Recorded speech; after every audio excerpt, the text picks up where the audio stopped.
ಕಾದಂಬರಿಗಳಿಗೆ, ಕಥೆಗಳಿಗೆ ಮೂಲ ಪತ್ರಿಕೆಗಳಲ್ಲಿ ಬಂದ ಸುದ್ದಿಗಳೇ. ಉದಾಹರಣೆಗೆ ಇದು ತಗೊಳ್ಳಿ, ಯಾವುದು ಪಂಚಾನನ ತಗೊಳ್ಳಿ, ಮತ್ತು ಹಸ್ತಕ್ಷೇಪ, ಮತ್ತು ರಣವೀಳ್ಯ, ಇವೆಲ್ಲವೂ ಅಷ್ಟೇ.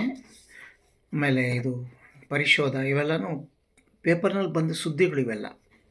ಅದನ್ನೇ ನಾನು ಬೇಸ್ ಮಾಡ್ಕೊಂಡು ಬರೆದಂಥ ಕಾದಂಬರಿಗಳು, ಕಥೆಗಳು. ಹೀಗೆ ಒಂದು ಭಾಳದಿಂದ ಒಂದು ಇದು ವೀಕ್ದೊಂದು ಕಟ್ಟಿಂಗ್ ಇಟ್ಕೊಂಡಿದ್ದೆ.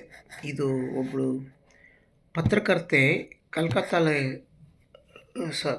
ಕಲ್ಕತ್ತಾ ಹೋಗಿ ಅಲ್ಲಿ ಒಬ್ಬಳು ವೇಶ್ಯೆನ ಭೇಟಿಯಾಗ್ತಾಳೆ. ವೇಶ್ಯೆಯ ಬಗ್ಗೆ ಎಲ್ಲ ತಿಳ್ಕೊಂಡು ಬರ್ತಾಳೆ. ಅವಳ ಗಂಡ ಹೇಗೆ ಅವಳಿಗೆ ಮೋಸ ಮಾಡ್ದ, ಮತ್ತು ಎರಡನೇ ಗಂಡ ಅವಳನ್ನು ನೋಡ್ಕೋತಾ ಇದ್ದಾನೆ, ಅವಳ ಮಗನ ಅವಳು ಪೊಲೀಸ್ ಮಾಡಬೇಕು ಅಂತ ಆಸೆ ಪಡ್ತಾಳೆ. ಹೀಗೆ ಒಂದು ಒಂದು ಒಂದು ಬೇರೆ ಥರ ಒಂದು ಫಾರ್ಮ್ಯಾಟ್ ಹಾಕ್ಕೊಂಡೆ. ಇದನ್ನು ನಾನು ಸೂ ಅಂತ ಒಂದು ಸಣ್ಣ ಕತೆ ಬರೆದೆ ನಾನು ಇದರಲ್ಲಿ. ಅದನ್ನು ಗುರುತಿಸೋರು ಇದ್ದಾರೆ.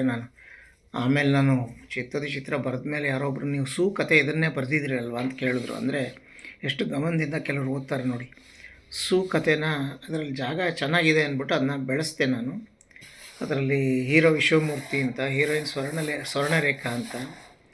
ಅವಳಿಗೆ ಪಿ ವಿ ಶ್ರೀನಿವಾಸ್ ಇಷ್ಟ, ಇವನಿಗೆ ಎಸ್ ಪಿ ಬಾಲಸುಬ್ರಹ್ಮಣ್ಯಂ ಇಷ್ಟ. ಹೀಗೆ ಅನೇಕ ಕನ್ನಡ ಹಾಡುಗಳು ಕೂಡ ಬರ್ತವೆ. ಇಲ್ಲಿ ಬೆಂಗಳೂರಿಂದ ಕಲ್ಕಟ್ಟಾಗೆ ಹೋಗ್ತಾರೆ. ಅಲ್ಲಿ ಹೋಗಿ ಅಲ್ಲಿನ ಅತ್ಯಂತ ಕುಖ್ಯಾತ ವೇಶ್ಯರ ಕಾಲೋನಿಯಲ್ಲಿ ಹುಡುಕ್ತಾರೆ. ಅವಳನ್ನ ಹುಡುಕ್ತಾ ಇದ್ರೆ ಸಿಕ್ಕಲ್ಲ, ಅವಳು ದಾಟ್ಕೊಡಿ ಎಲ್ಲೋ ಹೀಗೆ ಮಿಸ್ ಆಗ್ತಾ ಇರ್ತಾಳೆ. ಇವ್ರಿಗೆ ಸಿಗದೆ ಇದೇ ಕಥೆಯ ಮೂಲ ಆಗುತ್ತೆ. ಹೇಗೆ ಅವಳನ್ನ ಹುಡುಕ್ತಾರೆ, ಇದೊಂಥರ ಪತ್ತೆನೇ.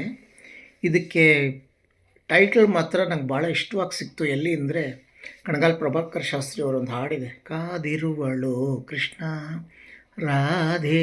ಅದು ಆ ಹಾಡಲ್ಲಿ ಒಂದು ಕಡೆ ಪಿ ಸುಶೀಲಮ್ಮ ಚಿತ್ರವ ಬರೆದಿಹಳು ಒಂದು ಹೇಳಿದ್ದಾರೆ. ಆ ಚಿತ್ರನೇ ಇದಾಗಿದ್ದು. ಇದರಲ್ಲಿ ಏನಂದರೆ ಅಲ್ಲಿ ಜೀವನ್ಮುಖಿಲಿ ನಾನು ಒಬ್ಬ ತಾಯಿ ಮಗನ ಹುಡುಕೋ ಒಂದು ಥೀಮ್ ಬರೆದಿದ್ದೆ. ಇಲ್ಲಿ ಒಬ್ಬ ಮಗ ತಾಯಿನ ಹುಡುಕೋ ಥೀಮು ಇಷ್ಟವಾಗಿ ಬಂತದು. ಎಲ್ಲ ಕಲ್ಕಟ್ಟ, ಅಸ್ಸಾಂ, ಅದು ಇದು ಕೆಲವು ಜಾಗಗಳೆಲ್ಲ ತೊಗೊಂಡಿದ್ದೀನಿ. ತುಂಬ ಜನ ಇಷ್ಟಪಟ್ಟಿದ್ದಾರೆ. ನೀವು ಓದಿ ಇಷ್ಟಪಟ್ಟರೆ ಭಾಳ ಖುಷಿಯಾಗುತ್ತೆ. ವಿದ್ಯಾರಣ್ಯ ಎಂದಿನಂತೆ ಇದನ್ನ ಚೆನ್ನಾಗಿರೋ ಒಂದು ಟೀ ಎಸ್ಟೇಟ್ದೆ ಫೋಟೋ ಹಾಕಿದ್ದಾರೆ ಮುಂದುಗಡೆ. ನಮಸ್ಕಾರ.